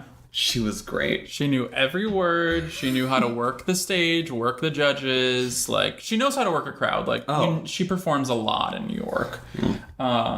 And it just, like, it was over from the beginning for Dusty, unfortunately. She went very, like, towards the flailing, like, sea pearl type route, and it wasn't looking good for her. She was missing some of the words, and then from the missing moment, all of the words. I know. I felt a bit bad, but, like, I wish that they posted online just the Monet edit, because I mean, they were mostly focused on Monet because she was just like owning the stage. I know, but I was watching it back and I was like, for the about 37 seconds that Dusty was featured in a 2.5-minute song, I was like, okay, but can we get back to Monet? Yeah. And so unfortunately that meant Dusty was sent home. Even after he did give us that great story last week, which I really appreciated them covering, which we didn't actually get to talk about last week, which was Dusty and Blair talking about the differences of coming out in a community depending on where you come from. And Dusty having to go through conversion therapy and like all kinds of crazy shit. Yeah, whereas Blair was just openly accepted by her family, and that and somebody had said, and I don't know if I mentioned this on an earlier episode, that like people are seeing gay generations as happening in a third of the time that it takes for a straight generational thing to come through. So like we had the right to marry, and then suddenly like we're accepted, and now we're having our own movies, and like all of these things that are happening really, really quickly. It took women fucking forever to get power in this country. And it seems like it took a long, long time for gay people to get things, and now it's as if everything is happening in fast forward, and it's changing all the time. And so just the difference in age between Dusty, who I think is like 30 maybe, and Blair, who's 23, they have completely different experiences of coming out. Right. And that has almost entirely to do with the people surrounding them and the times change in... For sure. Yeah, in just a couple of years. So... that is where we have to leave it. And hopefully you guys will enjoy hearing a little bit about one of the first drag queens of the stage and screen, Julian Eltinge. And you guys will get to hear about him right after we come back from this break. Bye. Bye. And welcome back. I hope that was enlightening. So... we are going to interview Rarity Moonchild. By the way, I don't think we did say your full name at the top of the show, right? I think so, yeah. Okay, so I want to actually ask you, where did you get the name? All right, so the way I came up with my drag name, I love My Little Pony. Oh my God, Rarity's your favorite too. Yes, Rarity is my favorite My Little Pony. Hence why lately, if anyone's seen a logo floating around, it has 3 diamonds in it, because that is me representing the rarity part of my name. And I'm dying Moonchild right now. the way I came up with Moonchild is there's a European pop artist who goes by the name Curly. She has a song that's called Army of Love, and one of the verses is, okay, or let's go moon children, let's prepare to take over the universe and spread love. And I actually like that. And I was like, moon children, that sounds a little vague. So I was like, let's make it kind of like single. Yeah, Moonchild. Like, yeah. Moonchild. And that's kind of how I came up with it. Because also, like, I'm obsessed with the shape of, like, the crescent moon. Like, if I could have that, like, tattooed on me, I would.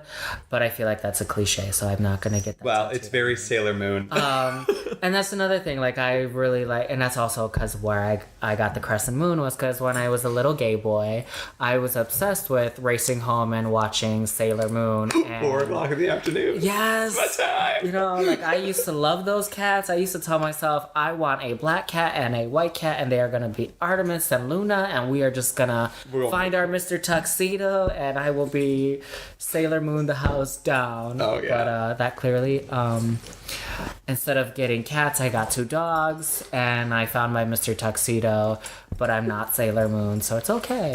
We're working on that Sailor Moon part. So I actually was almost certain that you had gotten Moonchild from, there's a different Moonchild reference that I was like, please tell me that she knows the Neverending Story.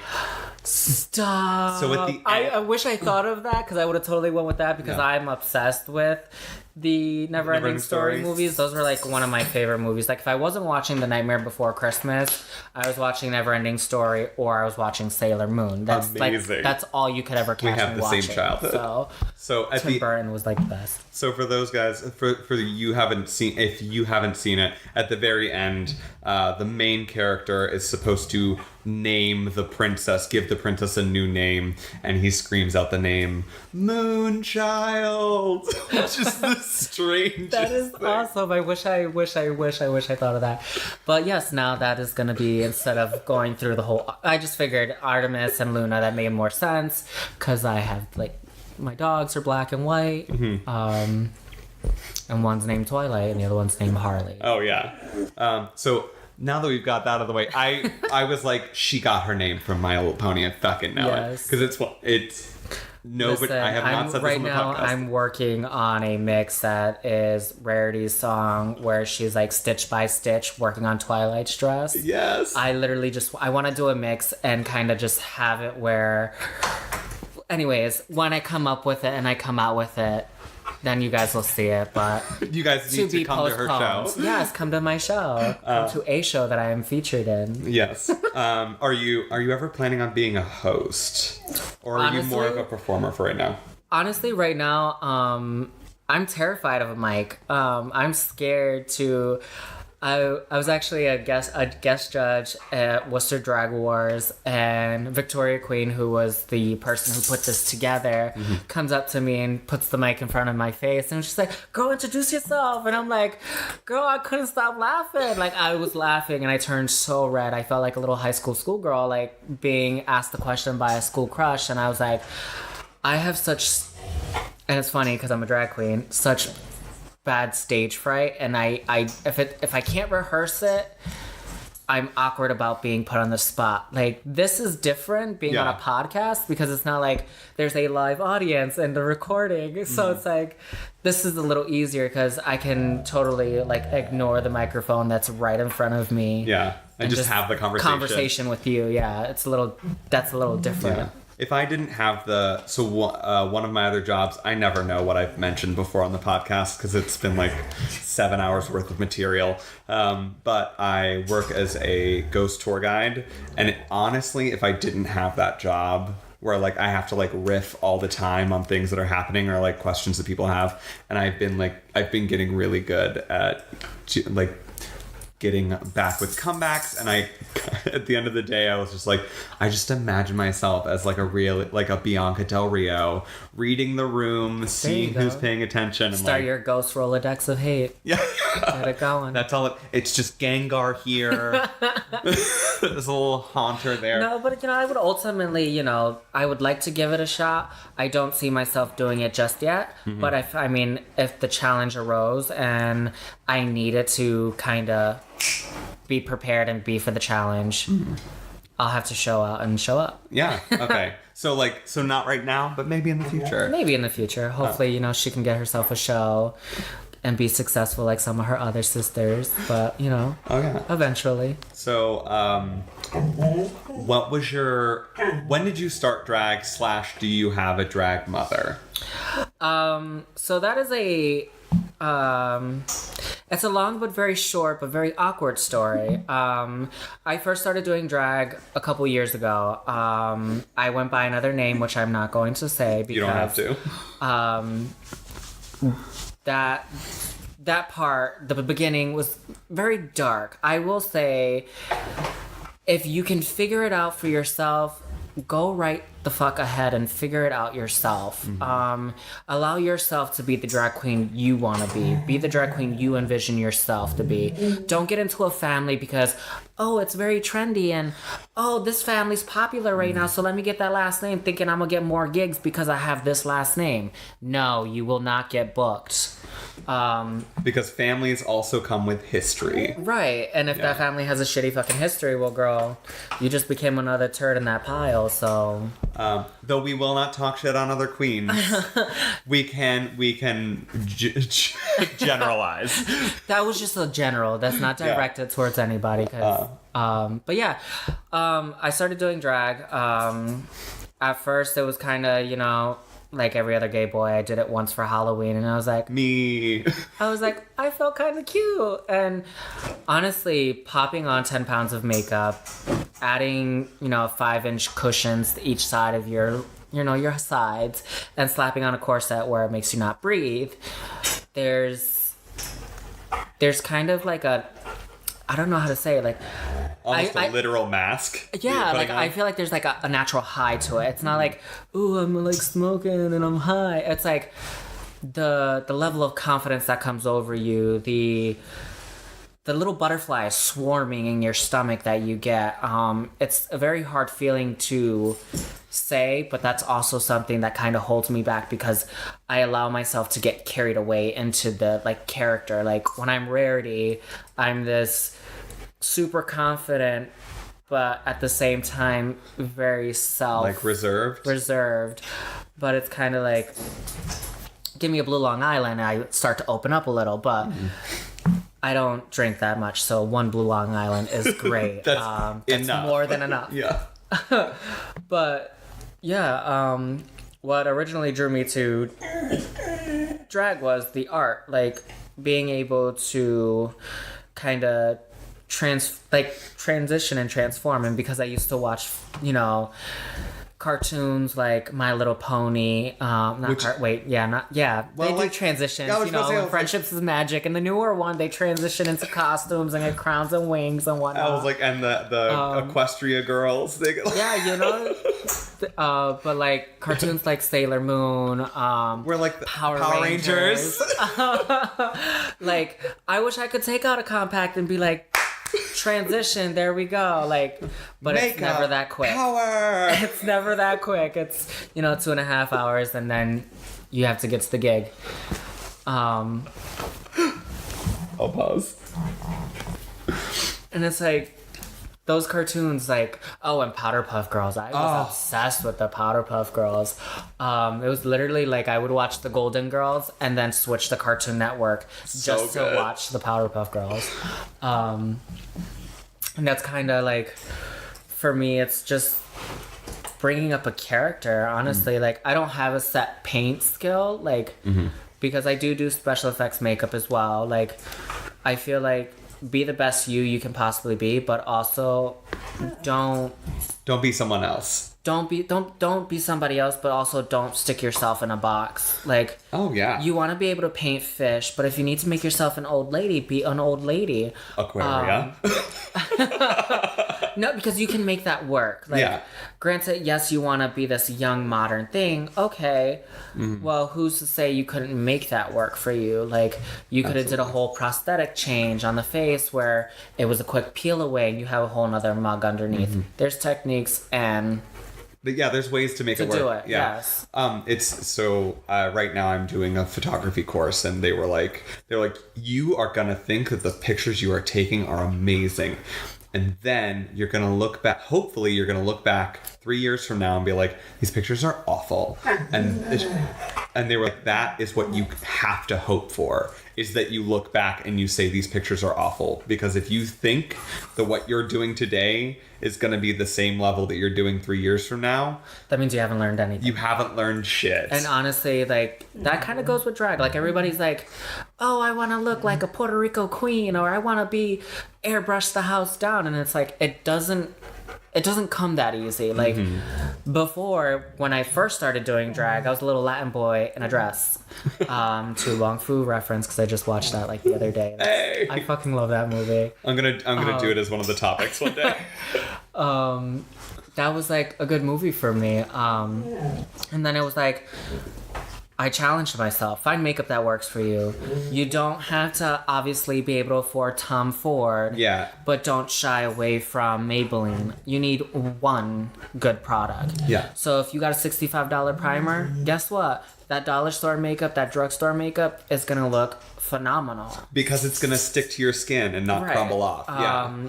Or, you're using dollar store eyeshadows. I'm not going to lie. My eyeshadow, I get from the dollar store sometimes.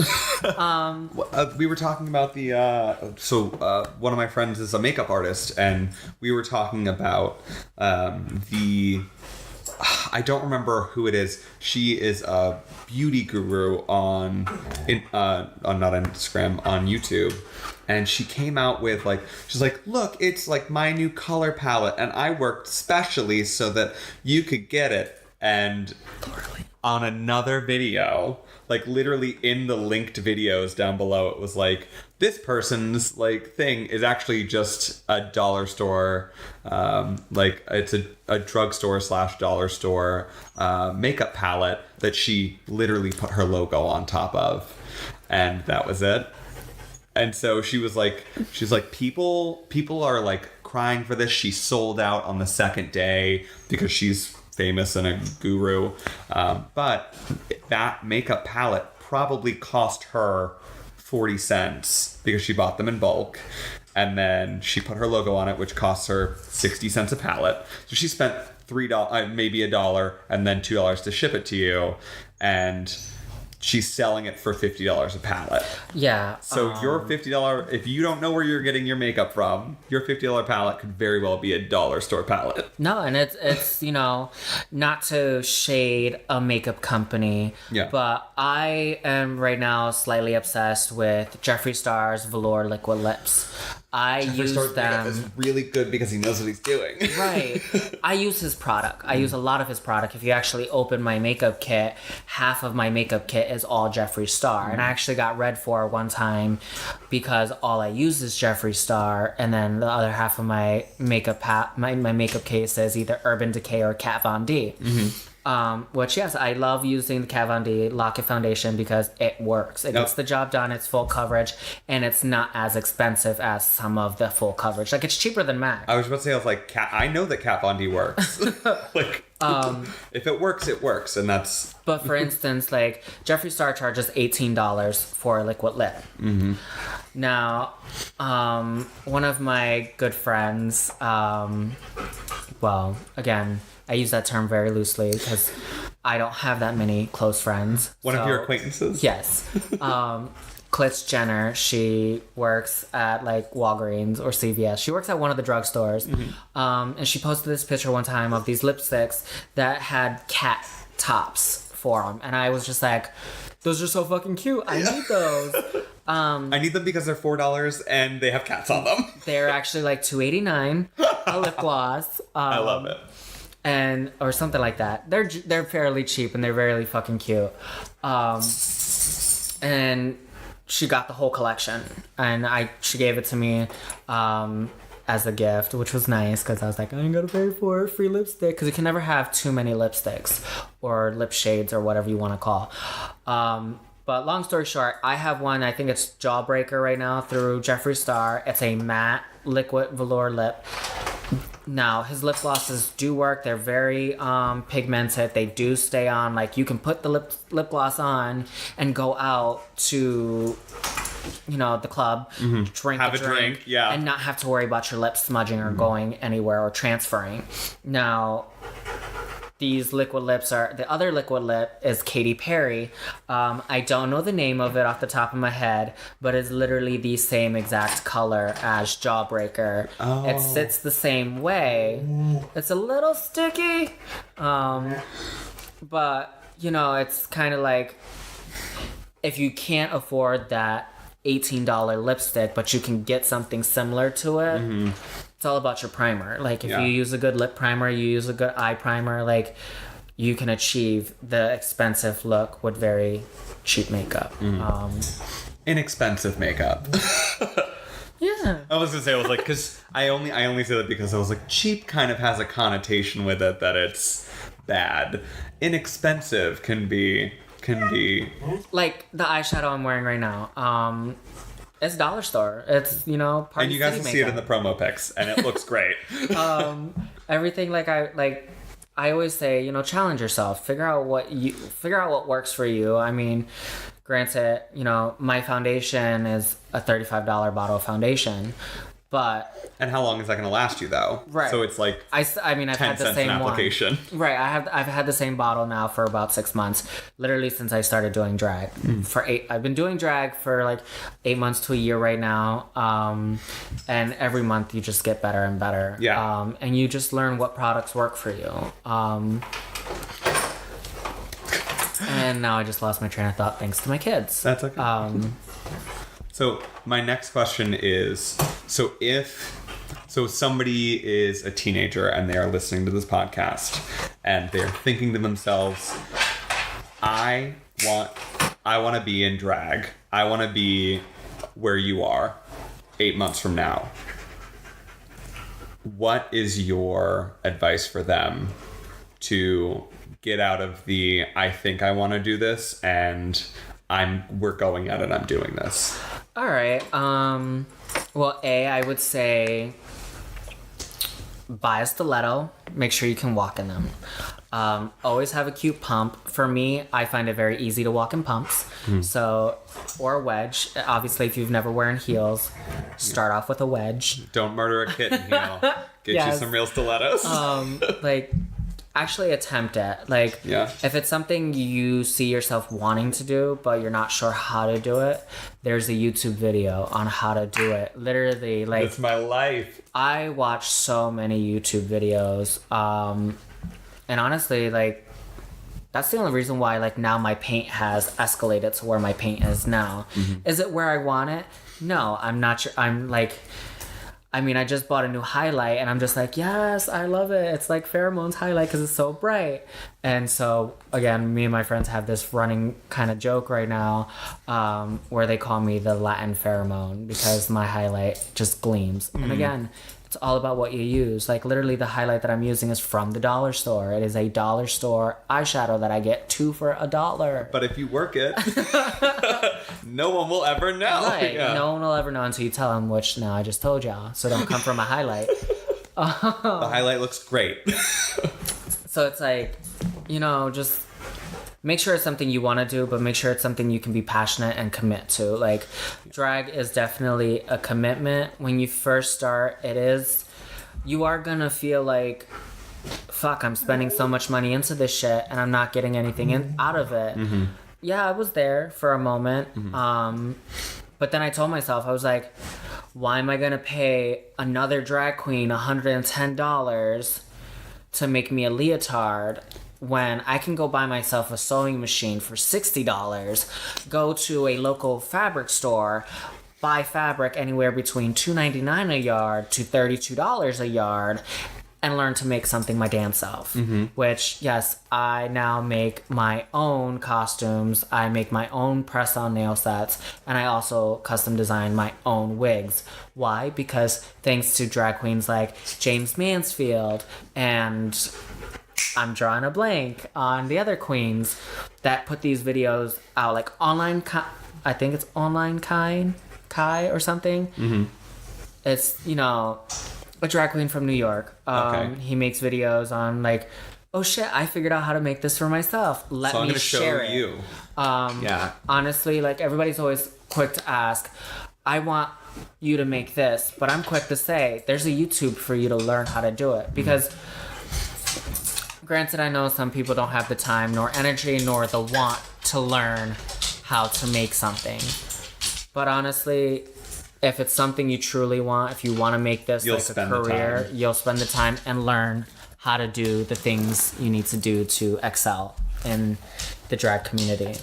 It's not easy at first, but it'll eventually get there. If you couldn't hear, the children are back downstairs. They're escape artists. There's 150-pound weight and they moved it. So we are going to switch gears and we're going to talk about my topic of the week, which is a drag artist actually from he starts out in the early 1900s, and when I say early I mean 1900. There's still bedpans. What's that? Still bedpans. That's a real thing. So his name is Julian Eltinge, and he was born on May 14th, 1881. So he was born William Julian Dalton. He was a stage actor as a kid. And we're going to, as always, I'm essentially, skimming through the Wikipedia page, everyone is aware of the gag. That they know that I don't know what I'm talking about. So, but essentially, I went through and I was reading something on Twitter, and I came across 10 drag queens you've never heard of that shaped drag history.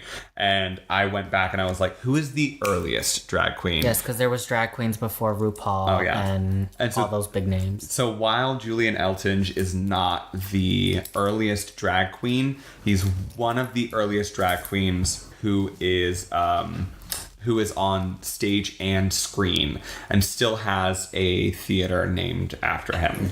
So, which he's never been in, but we'll get there. Eltinge, something very important about him is that he never shared anything about his personal life. So everything that happened on stage, he made a big production so that nobody talked about what happened behind the screen. And so because of that, a lot of people are curious as to whether he was a homosexual or whether he was trans. There's no clear-cut answer to that, and the reason is because he kept his private life private. Everything is private, and so it would be as if Rarity was your only personality outside of this house. Oh, that's rough, right? There's a lot of personalities in this body, but I promise I don't have split personalities. Dissociative identity disorder. His father was a mining engineer, which was kind of a big deal because in his earlier years, Eltinge started dressing in women's clothes. And so his father was like, no, I'm a manly man and you can't be this effeminate person. And so his father started beating him when he was young. And so to get away from that, he actually kind of ran away to vaudeville. And so vaudeville very much took him on. But what's different between Julian Eltinge and a traditional vaudeville show is that Julian would vaudeville is normally about puppetry and being this big gag, and it's all about kind of the big showmanship. But Julian would go on stage and kind of be would dance like a ballerina, or he would put on this big show. She would put on this big show. I don't actually. I'm trying to remember if there was a stage name associated with Julian, or if it was just Julian, male or female. So would go on stage and would essentially just do regular things as a woman, and then there was this big sight gag at the end where nobody in the audience knew what was going on because it was the years before social media. And so at the end of it, Julian would rip off the wig and the dress and come back out just in corset with no face makeup on and do a bow. And everyone would be like, what's going on? And he'd be like, did you enjoy my performance, in the same voice that he was performing in? And everyone would freak out. And that was it's the only gag. That's actually, that back then probably took a lot of balls. Oh my God. The cojones on yes. This. Yeah. That to me was amazing. Because I'm still paranoid walking the distance from my house to my car sometimes in full drag. Oh, I know that we still live in that world. However, the difference is Julian is performing on a stage, like a Broadway stage, versus a nightclub with dim lighting. Yeah, and people are right there on you. Versus Broadway, they are separated by that stage dip, and Julian had the safety of backstage. So, Eltinge's performances were actually becoming so well known, and a lot of people would spread the word but not share the special secret that would happen at the end of the show. And so, of course, drawing larger and larger crowds, Julian became the star of the show. Well, because if you do that, it'll lose its wow effect. Yeah, and so everybody was sharing that you should watch the show but wouldn't say why. And so these things were becoming very, these specific kinds of gags were a big deal for their time, because it's still in the era of the KKK was popular in the 1920s, and homosexuality was not a thing. And so Eltinge actually, in the midst of all of this happening in pop culture, got a performance on Broadway in New York. In their first musical comedy, Mr. Wicks of Wickham, which opened in 1904 at the Bijou Theater. Oh, cheesy. So Eltinge was actually 13 and performing as a woman on stage. And one of his biggest rivals was actually a performer called Bert Savoy, which some people might be more familiar with than Julian Eltinge. And the reason why that they had such a big rivalry is that Julian would do what we would now call like fish drag, which is where you try to look as woman-like as possible, as feminine as possible. So you don't go for the over-exaggerated look. You are trying to look like the best representation of a regular woman as possible. And the other person, Bert Savoy, was doing the exact opposite, where he was like overly painted lips and like huge blush marks, and the bosom was always massive, and the butt went for miles, and so and always like said womanly things like oh, I couldn't possibly, and then would say something really crude on top of it, but in the same womanly voice, like I couldn't possibly take it from behind. So something like that. And the reason many people know of Bert Savoy is because he was Mae West's main inspiration. And Mae West, for those of you who have seen All Stars Drag Race 2, was Alaska's character in Snatch Game. If you haven't seen it, go watch it. It was amazing. I think Ben de la Creme did it out on one as well, on one of the Snatch Games. She did some English old lady. Oh, she did Maggie Smith. She did somebody. If you've seen Harry Potter, Miss McGonagall. Okay. That's who she played. But she, that's who Bert Savoy is. So they had like this big rivalry, and Bert's career actually took off at the same time that Eltinge was actually going down the gutter. So as Eltinge aged, his personal life kind of got the best of him, and he started he was like, I'm living in the lap of luxury, and started eating excessively and drinking a whole lot, and started gaining a lot of weight. And then he became a plus size queen. And losing his womanly figure, yes. And so this is the Fascinating Widow poster. So this I didn't show you. So Julian is 10 years older than the last poster here. Oh, wow. So Julian has gained about 50 pounds at this point, and is in his 30s. And then you can't forget the camera adds 10 pounds. Oh, yeah. And especially back then, it's in black and white. The contrast. So The Fascinating Widow was one of his most famous shows, and he plays... in it, he played Hall Blake, who disguises himself as Mrs. Monty in a Charlie's Aunt-like plot. I haven't seen Charlie's Aunt, so hopefully that's good. The show only ran 56 performances in New York, but toured the nation more successfully than it did on Broadway. And then A.H. Woods, to give Eltinge the greatest honor of all for a Broadway actor, gave Eltinge his own theater, the Eltinge Theater, which opened on 42nd Street, which Eltinge never even had the chance to perform at or walk in. Then Julian went to Hollywood to act on the silver screen. This is a very popular thing back then. They would do vaudeville like Charlie Chaplin. So they would start out in vaudeville, they would go to silent films, and then they would go to Hollywood and act in sound theater. In talkies, as they were called. So for his Hollywood career, he was in The Crinoline Girl, followed by Cousin Lucy, and he was also in a cameo role in How Molly Malone Made Good. But his real screen success came from The Countess Charming in his role where he played a male and a female. So it was the first time in Hollywood that he played both a male and female in one role. There is a more important part. Okay, here it is. So in 1920, he was very wealthy, living in the most lavish of mansions in Southern California. His star began to shine even brighter after an appearance with Rudolph Valentino in An Adventuress, which was released as The Isle of Love in the United States.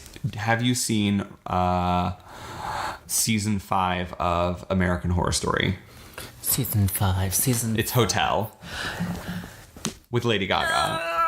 I've honestly only seen like probably the first 3 episodes of that because for whatever reason that season, like, I liked it, but it wasn't enough to like fully drag you in. Yeah, there hasn't been a better season since Coven. Like, Coven was the best. Had me wrapped, and I just wanted more. It left me wanting more. Like, I would, if they could make 8 seasons of Coven, like, I would watch it. They said that the next season's going to be more like Coven than the last few. So we hope. So in American Horror Story, they touch on Rudolph Valentino, and they give credence to some very probably not true, what is that called? Like Pizzagate conspiracy theories. Okay. Where Rudolph Valentino never died. So he ended up actually dying at a young age. He was 31. He was a Hollywood like love child, and everybody was fucking obsessed with him.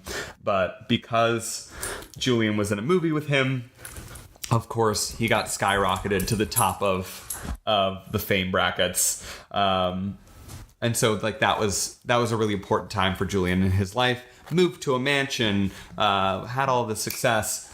Like I said, started gaining weight, and then started kind of becoming depressed from there. That sounds like some, drag queens to date. Not to be shady, but no, like that's kind of that's a trendy thing. Like drag queens become well known, and then they kind of because they made a name for themselves, they now think the name is gonna carry them the rest of their life, and it's like, no, because you can't. Level your pussy up or get out.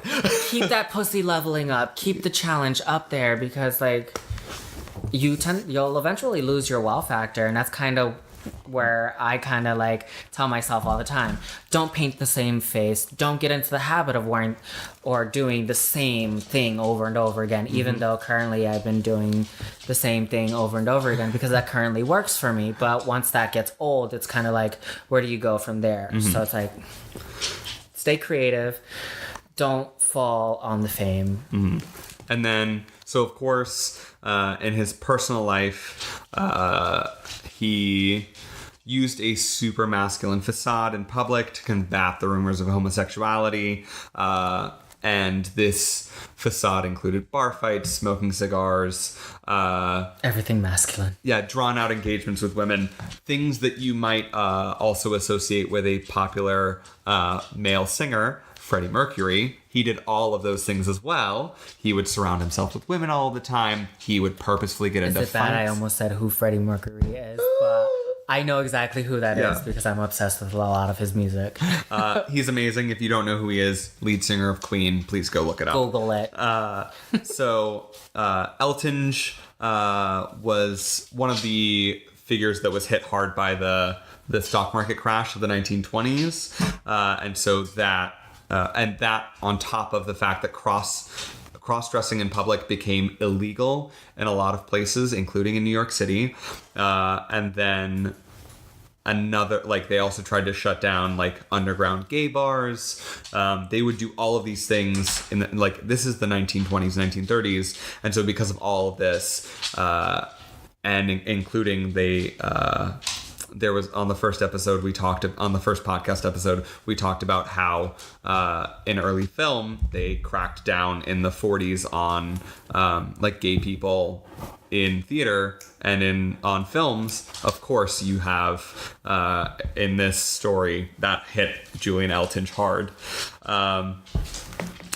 In 1941, while performing at Billy Rose's Diamond Horseshoe Club, Julian Eltinge fell ill, and he died on March 7th, so about a week and a half later. And the list of, or the cause of death is listed as a cerebral hemorrhage. Which sucks. He's found in pop culture in Seven Chances by Buster Keaton. Keaton's character must marry before 7 p.m. in order to receive a large inheritance. And he sees a poster of a woman's photo outside of a performance hall, and the real woman on the poster is actually Julian Eltinge. Ha ha ha! It's hilarious. And then Keaton emerges the theater with a black eye because they're protecting Eltinge's straight facade outside of that. So quotations. Also, apparently we find out his name here at the end. So his drag name was Vesta Tilly. Dorothy Parker is quoted musical comedy of thought in Vanity Fair of June of 1916. My heart is simply melting at the thought of Julian Eltinge. His alter ego, Vesta Tilly too. Since our language is so dexterous, let us call them ambisextrous.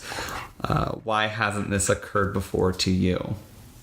So that is pretty much everything that I have to say about Julian Eltinge. I'll put up pictures with the promo pics, as well as Rarity's performance tomorrow night. I will be coming and taking pictures, and so and hopefully Madison will be cool with that.